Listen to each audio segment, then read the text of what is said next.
Martin loved classic cars. Ever since he was a kid, he'd spent hours flipping through old car magazines his dad kept in a garage. He could name any model just by the shape of its headlight or the sound of its engine. He knew everything. Why the 1957 Chevy Bel Air had those iconic tail fins. How a Mustang's V8 could rattle your bones. And what made the Jaguar E-Type look like it belonged in an art museum. But there is a strange part. Martin never owned a classic car. It wasn't because he didn't have the chance. He actually had plenty. A neighbor once offered him a shiny Porsche 357 Speedster. Another time a friend had a Dodge Charger just sitting in a dusty barn.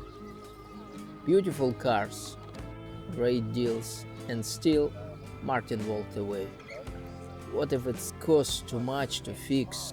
What if I can't find the parts? What if I regret it? So he hesitated every time. Still, every weekend Martin showed up at classic car shows and local gatherings. He'd walk between rows of polished chrome, pastel paint, and growling old engines. He'd chat with the owners, offer advice, smile wide, and admire every detail. His friends used to tease him. "Martin, you should be showing off a car, not just talking about them." He just shrugged and smiled. But deep down, he wanted it more than anything.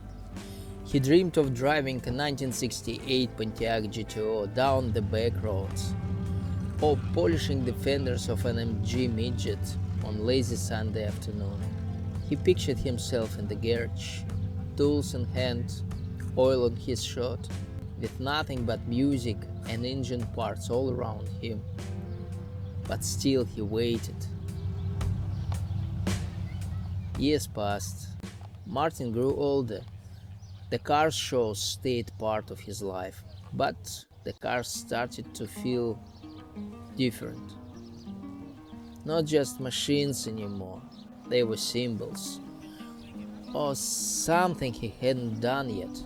One day, at a small show, Martin met an older man, standing next to a perfect 1948 Hudson Commodore. Martin said, "This is a beauty. I bought it when I was your age," the man replied. "People told me I was crazy, too expensive, too much work. But I didn't care, I wanted it so badly. Best decision I ever made." That stuck with Martin. That night he couldn't sleep. He thought about all the chances he'd missed, all the cars he admired but never owned.